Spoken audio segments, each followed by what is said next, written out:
Cette vidéo va en décevoir certains, mais beaucoup d'entre vous seront tout autant surpris.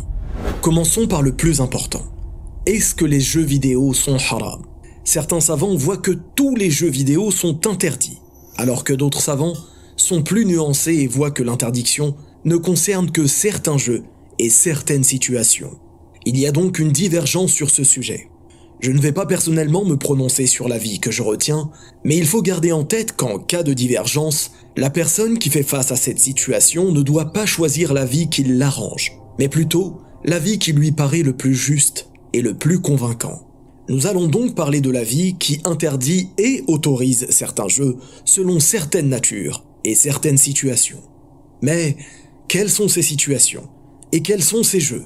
C'est ce que nous allons voir dans cette vidéo, les jeux vidéo et l'islam.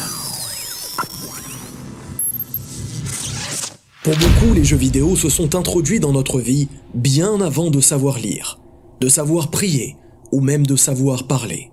Aucun âge n'est aujourd'hui épargné et les gens jouent en ligne de 7 à 97 ans. Les jeux vidéo sont souvent le moyen pour des parents épuisés par leur activité professionnelle d'occuper leurs enfants et de trouver quelques instants de tranquillité et de repos.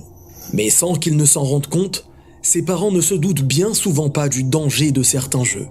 Nous allons diviser les jeux vidéo en 3 catégories.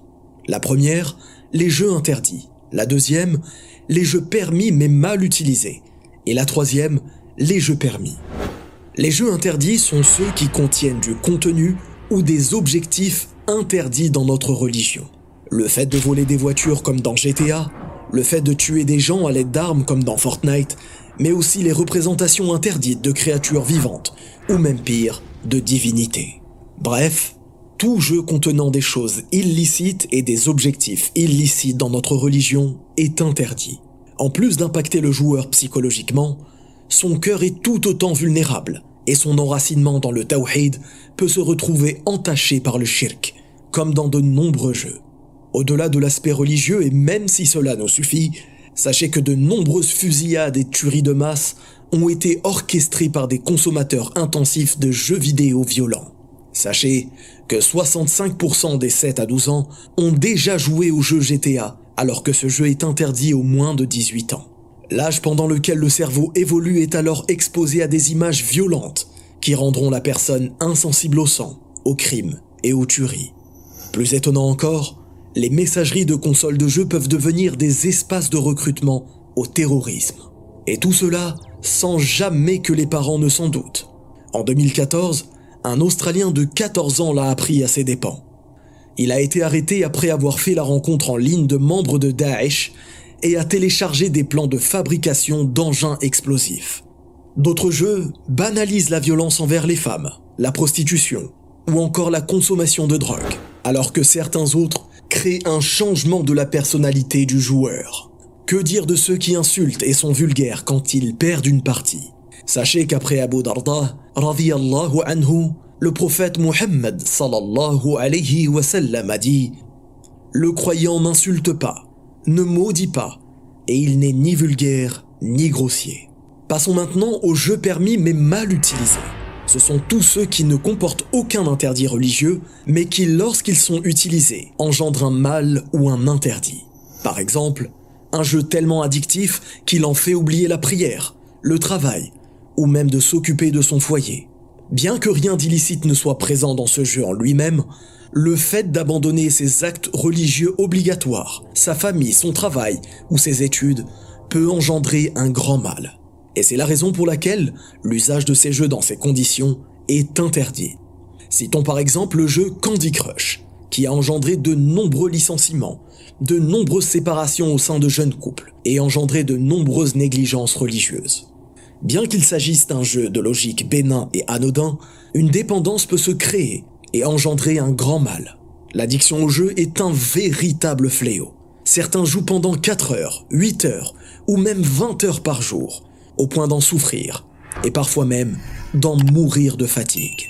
Certains joueurs s'isolent complètement de leur foyer en jouant à chaque temps libre, en suivant leur streamer préféré à chaque live, en manquant chaque acte d'adoration et chaque moment important de leur vie familiale, en gaspillant tout leur argent dans des futilités au lieu de les utiliser dans le bien. Le prophète sallallahu alayhi wa sallam nous informe dans un hadith authentique: les hommes se tiendront debout au jour du jugement et ne pourront avancer tant qu'ils n'auront pas rendu compte sur 4 choses. Leur vie et comment ils l'ont passée, leur jeunesse et comment ils l'ont mise à profit, leurs biens et comment ils les ont acquis, et leur savoir et comment ils l'ont appliqué. Passons enfin aux jeux permis. Ce sont ceux qui ne comportent ni mal en eux-mêmes, ni dans l'usage qui en est fait par la personne. Ils sont uniquement utilisés dans un but de détente mesurée et n'engendrent ni mal ni perversion. Il peut s'agir de questions-réponses sous forme de quiz, de jeux d'intelligence et de stratégie, mais toujours ne comportant rien d'illicite. Mais attention, aucun excès ne doit être fait dans cet usage, et il faut garder en tête que le risque d'addiction existe malgré tout, d'où l'importance de cadrer et de fixer des limites. Abu Darda radhiyallahu anhu a dit: je fais reposer mon cœur avec la distraction licite pour qu'il soit plus fort sur la vérité. Et de nombreuses autres paroles de pieux prédécesseurs abondent dans ce sens. Certains dont le cœur a un penchant pour le mal utiliseront ces paroles pour légitimer le fait d'abandonner le temps consacré aux adorations et au rappel d'Allah.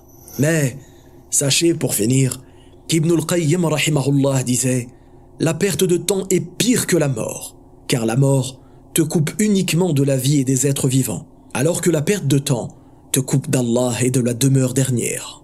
Wallahu a'lam, barakallahu fikum, wassalamu alaykum wa rahmatullah.